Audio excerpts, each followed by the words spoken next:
Welcome to Quilt Addicts Anonymous. I'm Stephanie Sebbing. We are continuing our 12 Makes of Christmas series. If you've been following along, we are releasing a new video every other day starting December 1. And if you're on our email list, then you're getting a video every day because we're also sending out some of our videos that we filmed previously that make great, fast, fun holiday makes. So today I'm going to show you how to turn an old holiday sweater into a pillow. And you know, the ugly sweaters are all the rage. You can find like a sweater that wasn't meant to be ugly at Goodwill. Or I had this one that I got last year and I bought it at Walmart. It's not like it's meant to last forever when you buy things at Walmart. And so the llama is like super fuzzy and didn't survive the washings very well. I wore it once a week, basically from Thanksgiving through Christmas, and that's all it could handle as far as the sweater goes. So I'm going to save it and turn it into a pillow so that way I can continue to have this, and because it's cute and it's quirky and it's fun, but if I keep wearing it, it's just going to look a mess and I don't want to do that. So we're going to save our llama and we're going to turn him into a pillow today. You could do this with sweaters that you find at Goodwill, some real fun Fair Isle sweaters would be really pretty, as well as any cable knit would be really pretty for this. It doesn't have to be like a weird one like I've got there, but it totally works and it's a lot of fun to work with. So I'm going to show you how to do this, and I'm going to show you how to install a zipper on the back, so that way you can either put it over a pillow you already have, or if you really like making pillows, you can make them all the time and just keep swapping them out as you go. So to do this, you need an old sweater, you need a zipper, and the zipper should be the same width as the pillow that you're using. I'm going to use a 16-inch pillow form for this because you can see when I put it over the top, I'm gonna like just barely cover the sides with that. So that's gonna be really great for cutting. And then you also need about a half a yard of fleece to go with this. You may need a little bit more depending on the size of the pillow you are making. But keep in mind, you're gonna be limited on size by how wide that sweater is. So when I pulled this up, I couldn't have gone much bigger on the pillow because I'm not gonna be able to cut that much width unless you have like a Super Mondo big size sweater. I think this is a large, and this is only gonna cover the 16-inch pillow form. So let's get started. So I've already cut some fleece. You could use fusible fleece for this too. I'm just using regular fleece. It's a little bit less expensive. And we have everything you need for this project over at shop.quiltaddictsanonymous.com. So I've already cut 2 pieces of it. And what that's going to do is it's going to give our sweater a little bit more body because they can kind of get a little floppy on you otherwise. And you want to cut it 1 square to 1 inch larger than the pillow form you're using. So I'm using the 16-inch pillow form. So I've cut a 17-inch square of fleece that I'm going to use. And then you're going to want to cut a second one that is the 1 inch wider, so 17 inches, plus 3 inches wider. So in this case, 20. So I've cut a 17 by 19 because 16 plus 3 is 19. So I cut a 17 by 19 one as well. That's going to be for the back. It's going to be what we're going to use to install our zipper in. So I've already done that. If you're using the 16-inch pillow form, again, cut a 17-inch square for the front and a 17 by 19 for the back. And just 1 inch larger, follow the instructions with that. Okay, so now I'm gonna cut my sweater, and I'm gonna fussy cut that a little bit, so we're gonna do that together on camera. Okay, so my sweater is larger than my cutting mat. So the first thing I'm going to do is I'm gonna pick where I want the top to be, which is going to be above these ears. So I wanna try and keep as much of the fa la la as I can, and I'm hoping I'm gonna be able to get in his little scarf as well. We'll see. But I definitely wanna keep the ear, so I'm going to turn my sweater to the side. And this is a very long sweater. It's meant to be a tunic. I wore it a lot with leggings, so that will help you. And a lot of times sweaters have designs on them, so you kind of want to try to follow the line of that, just so that way it doesn't look like it's off, because like for example, you can see I've got an inch line coming right here, but it kind of falls down a little bit there. So I want to kind of tug at my sweater a little bit to make sure that that all kind of stays nice and even, so that it makes sense when you put it together. Okay, so now I've got that line in this sweater knitting about even with that. And I've got, let's see, I need to move this up a little bit so that way I can keep the ears, because I'm going to take a 1/2 inch seam allowance with this. So I've got enough space to where those ears are still going to be in the pillow even after that seam allowance. So now I'm just going to cut. Do it one more time to make sure I got everything. All right, did that. So now I'm just kind of slicing off the outsides here. And you do want to be kind of careful with this, because now that we've cut it, we have interrupted that weave. So you don't want to be too rough with the edges, otherwise it could start to unravel. And don't worry, we're going to sew everything together so that it won't do that. But you do want to be careful at this point that you don't start to unravel your sweater. All right, so this we're just going to set to the side. Now lifting the sweater up, I'm going to move it so that the edge I just cut is even with the 0-inch line of my mat. And again, being real gentle with that top part so that it doesn't unravel. All right, now I want to cut it at the 19-inch mark. And the top part is going to be smaller when it's all said and done. But I want to cut at the 19-inch mark now, so that way I can cut the longer part that's going to be on the back at the same time. So I kind of have to lift up and peek and find out where the 19-inch mark is. Oh, and I'm lucky. It is basically almost exactly where the ribbing starts. So that's nice. That's good. I'm going to get most of my llama on this pillow. So I'm very excited about that. I know it's quirky, but it's fun. And I definitely have to go over that a couple times. It's about time for me to change this blade. And we're cutting through a lot of layers here. Now for these parts that extend beyond my cutting mat, I'm just going to cut that with my regular scissors, because it's not going to be on our pillow, so it doesn't need to be exactly straight.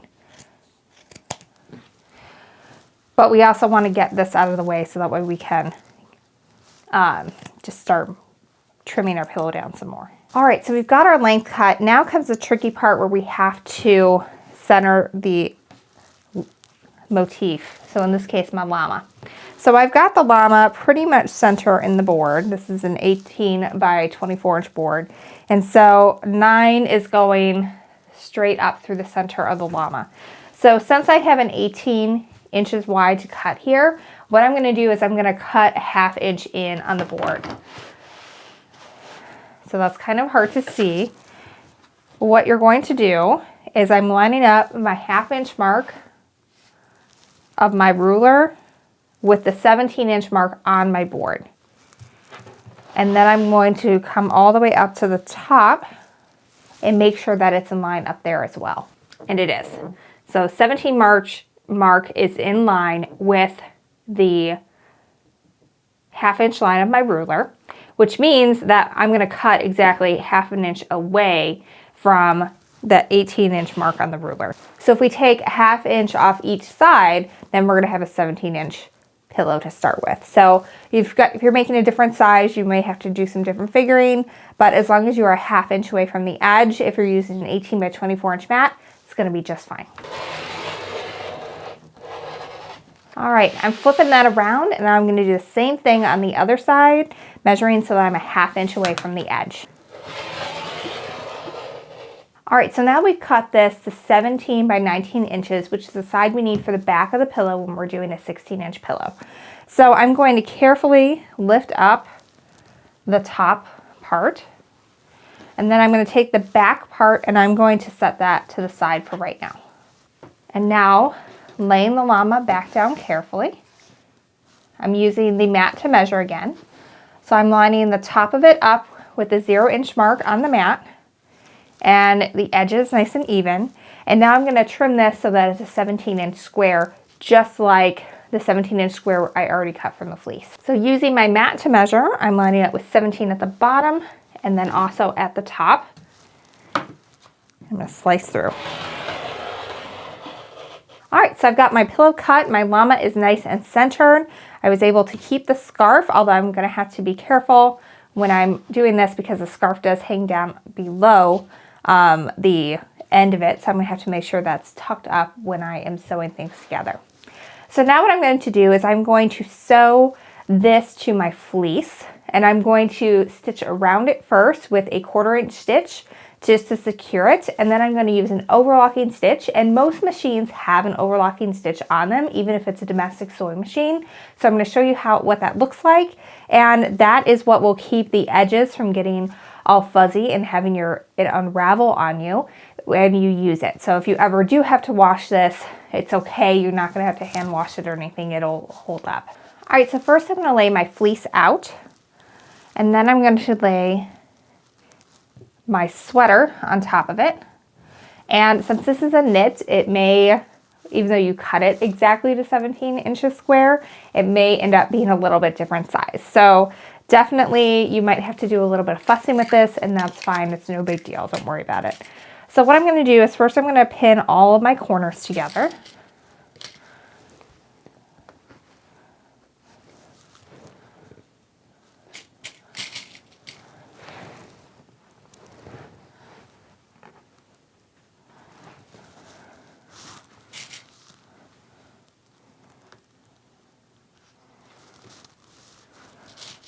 And then I'm going to pin halfway through on all the sides.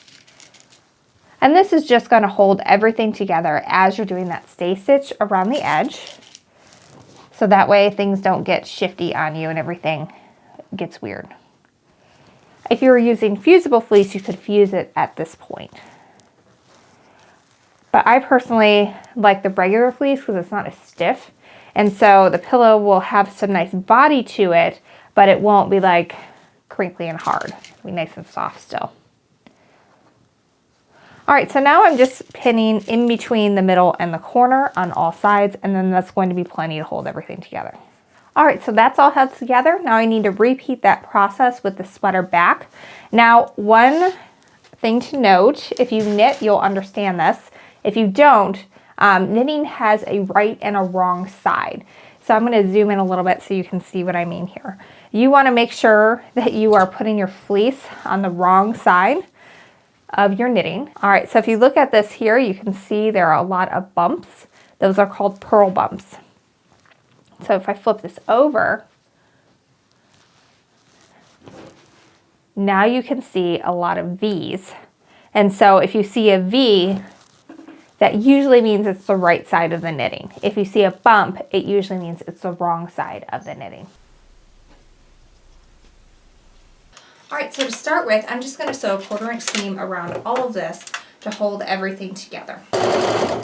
And I'm using white thread so that you can easily see it, but you may want to use coordinating thread with whatever's on the outside.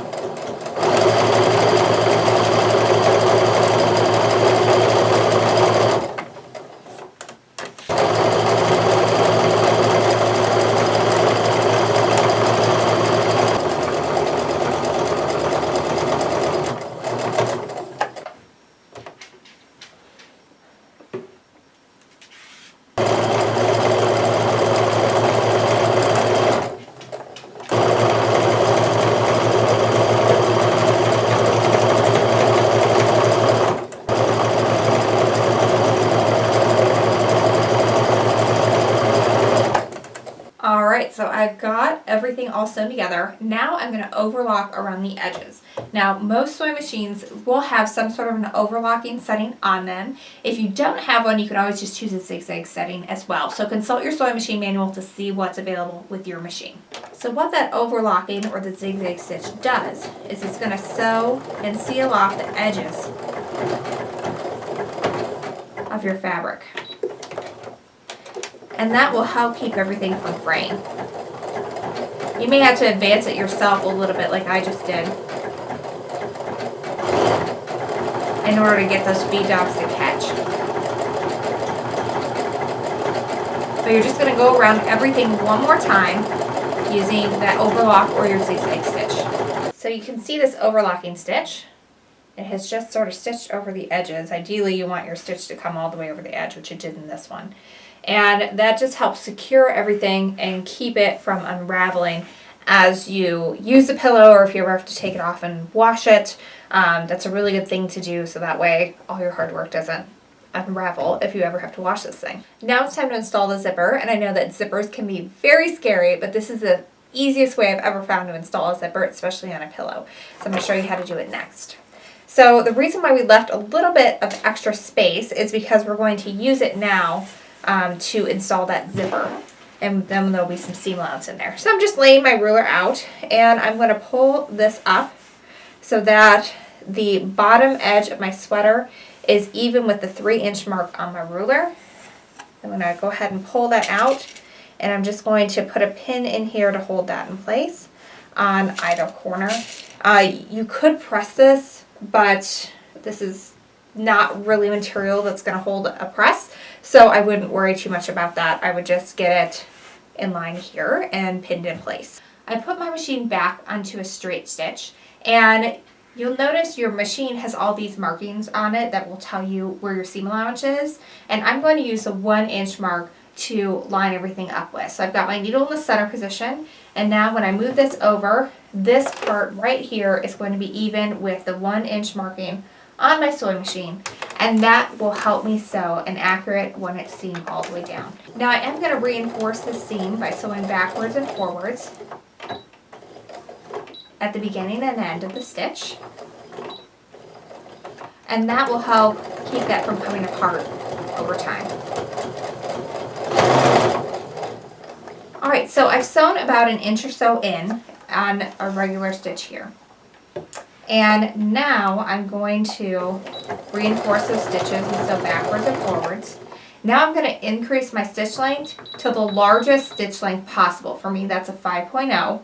And I'm going to sew a basting stitch for the rest of the way. So that reinforcing stitches, that's where we're going to stop later when we're picking the seam out. It'll make more sense as we get to that. But for now, just sew until you're about 1 inch or so away from the edge using a basting stitch.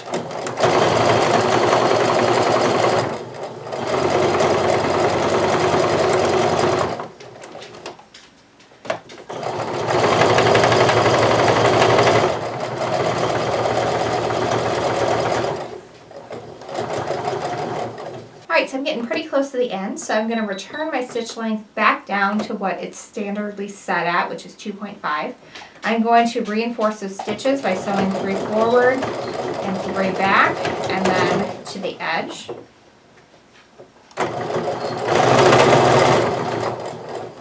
And reinforce those stitches again at the end. Now I'm going to remove the pins, we don't need them anymore. And I'm going to cut up the side of the seam. That's going to be where our zipper is going to be installed at. One tip I probably should have shown you before you did this is what you want to do is unfold this and measure it to make sure that it is at least 17 inches before you start cutting. Mine is, so I'm good. But you should definitely do that at home. Don't skip that step. That's a really good tip that I should have told you first. Alright, so I'm going to finish trimming this up and cutting the hole open where my seam is going to go.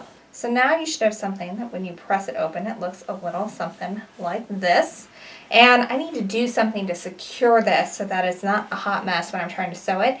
And I want to make sure that these edges are secured as well with that overlocking stitch. So that's exactly what I'm going to do next.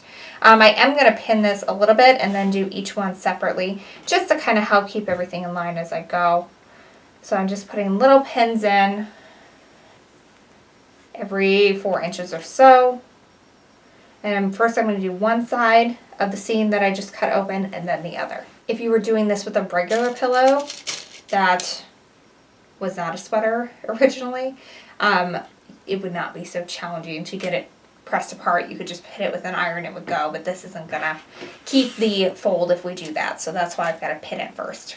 So I'm just kind of stretching it so my edges are even, and then I'm opening this up to keep the left side of the new seam out of the way.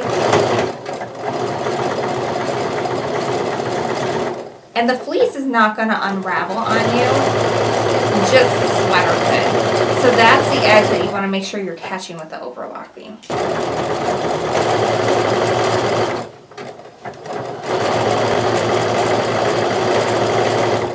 So I've got one side here overlocked together, and you can see how much neater that looks than this side here. So now I'm going to do the same thing on the other side. Again, I'm just going to flip it so that just this part of the seam is underneath the seam allowance and the rest of the pillow and the other seam is facing away from me.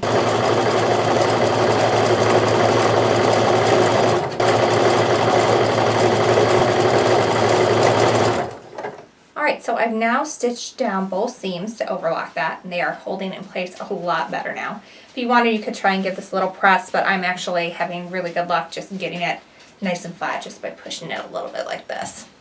Now it's time to grab our zippers. I'm using a red zipper to match my red pillow, and I'm using the handbag zipper by Annie. They're really durable, so I'm really happy with these, and they come in a lot of colors. We just got a whole bunch over at shop.quiltaddictsanonymous.com. Alright, so I'm going to take the zipper and I'm going to lay it with the tooth and pull side down, right down the center of where we sewed here.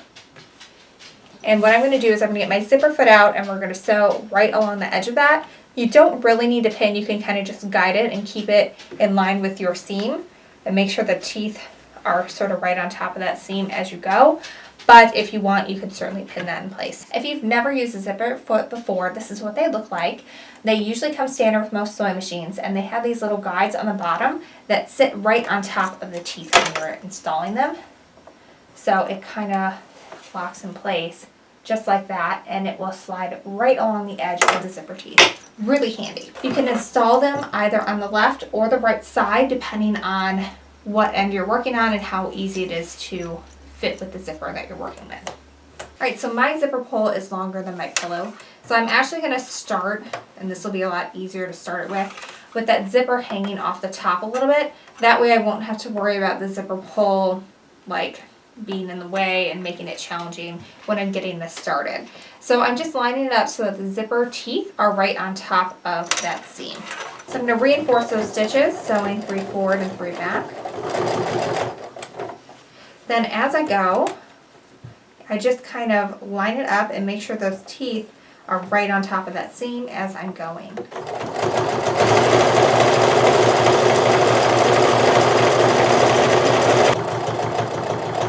So I'm sewing all the way to the edge. We won't have our opening be quite that large, but that way we're going a little bit beyond. So what I'm going to do now is I'm going to sew across the zipper, and you can sew through a zipper, like you're not going to hurt anything, but I like to just move that hand wheel to advance the needle by hand just to ensure that it goes through nice and smoothly rather than hit it real hard and break a needle. Alright, so now I'm going to go down the other side. So I need to make one more stitch for that to fit nicely. Roll this up so it's a little easier to go through. Okay, so now that I'm about halfway, what I'm going to do is I'm going to stop. And I'm going to reinforce those stitches, sewing backwards and forwards. I'm going to break my thread. And what I'm going to do right now is I'm going to start to open up this seam. And what that's going to do is it's going to allow me to pull the zipper down a little further and still be able to get into this. Alright, so starting where that seam got bigger for the basting stitch, I'm going to start breaking those seams open. And it should be pretty easy to do, but be careful that you're not ripping your fabric or your knitting as well, that you're just getting those basting stitches. But they should come pretty easily because they're large. And this is why you at home are going to want to use matching thread, because I can see my white threads here as I'm doing this, because you do have that one tiny little seam on the side here that will be visible. Alright, so I'm going to go just beyond the point where I stopped.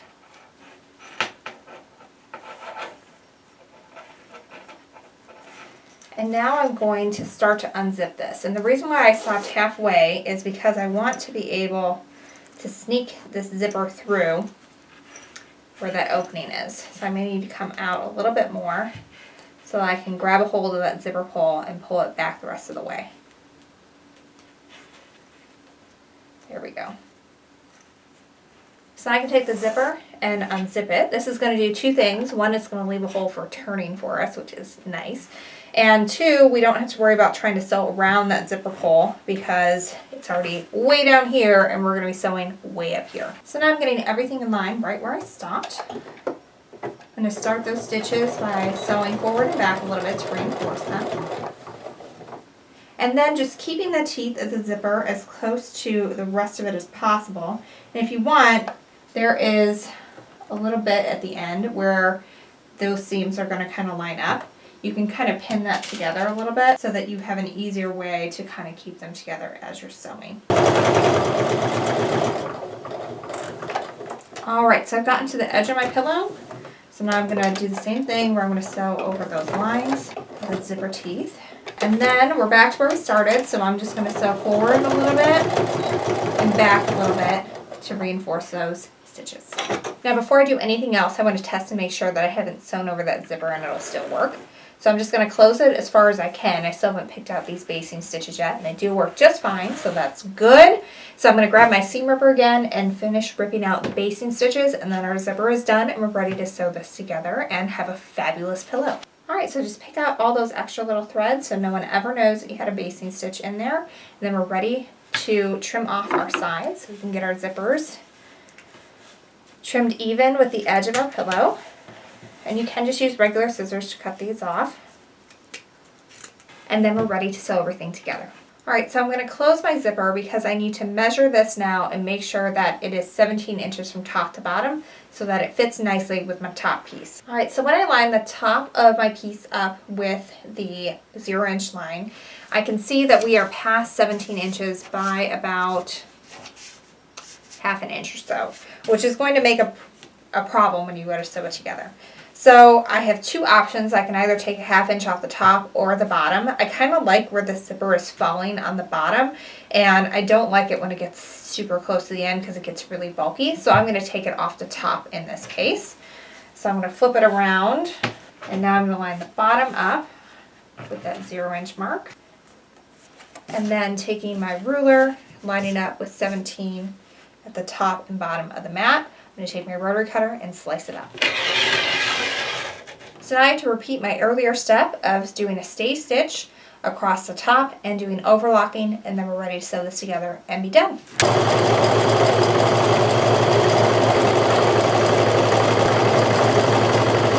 So normally when you do pillows, you need to leave a hole open for turning. In this case, we just need to unzip our zipper before we start pinning everything together, and that'll be our hole.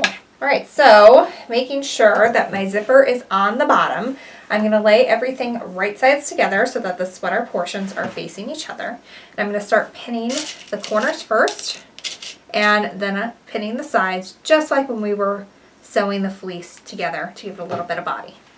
Now using a ½ inch seam allowance, I'm going to sew all the way around the edge of my pillow. And I'm going to go ahead and start in the middle bottom. That way if it doesn't match up perfectly when I'm sewing everything back together, it's not going to be the end of the world because it's the bottom. So I'm going to reinforce those stitches. Start going around. Now if you're a quilter doing this, it's a little weird when you get to the corners because you're used to stopping about a ½ inch away when you do binding. You're going to have to stop a ½ inch away to make that turn.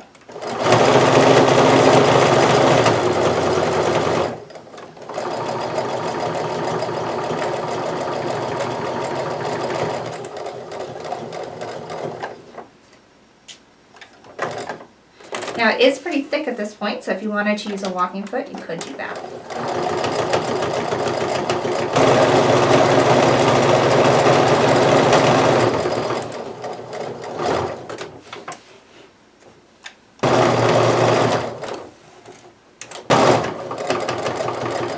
When I get to the end, I'm going to go ahead and reinforce those stitches again. So a nice, secure closing. So you can see I sewed right over these zipper teeth. I just kind of slowed down a little bit and didn't do it at full speed. You don't want to do that. So normally you would kind of clip these corners, but because we took all the time to overlock stitch around them so that they wouldn't get fuzzy if you ever had to wash this, I'm not going to do that. I'm going to skip it at this step, and we're just going to let it do its work.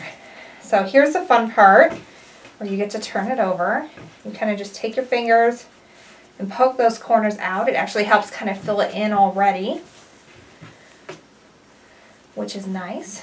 All right, so we have our pillow, and he's super cute, and now I have to stuff it. So let me go grab that pillow for him. We have ordered a bunch of these pillow inserts for the shop, so if you want, you can just order it from us at shop.quiltaddictsanonymous.com. We also have the zippers and the fleece. So if you want to make these, we're giving you all the instructions for free. So if you want to say thanks, you can get the supplies from us. Just again, head on over to shop.quiltaddictsanonymous.com. So the trick that interior designers use is if you don't like how puffy your corners are, you go get a little bit of foam fiberfill and then you stuff them in there. But this one, I think because of all the extra fleece and that sweater and that we didn't clip our corners, I think our corners are going to look really nice. All right, zip this up. Oh, that's so cute. Oh my gosh, I love him. I love him. He's so cute. This was like my favorite sweater last year. And I was so sad that he got like too worn. But now he has a second chance. And he has his little scarves. And it looks cute. And we have a nice zipper on the back, so we can easily take him out and wash him if we need to. And it was super cute, super fun, and you can get everything you need for it except your ugly sweater over at shop.quiltaddictsanonymous.com. Well, thanks for following along with our videos. Again, we are doing a 12 Makes of Christmas series, so we're going to have lots of more cute stuff like this coming. We're doing new videos every other day, so make sure you subscribe and ring the bell notification so you don't miss it. And if you subscribe to our email list, we're going to be sending you out an email every day with a new video as well, because we're going to be resharing some of our old ones that make fabulous, cute, fast, fun Christmas gifts. You definitely could do this in about an hour or so you could have lots of family fun with this. And if you don't want to use your old sweaters, you can always go to Goodwill, and you could, for under $5, you've got that, and then your pillow form, and your zipper, and your fleece, and you are good to go. So I hope you enjoyed this tutorial, and until next time, happy quilting.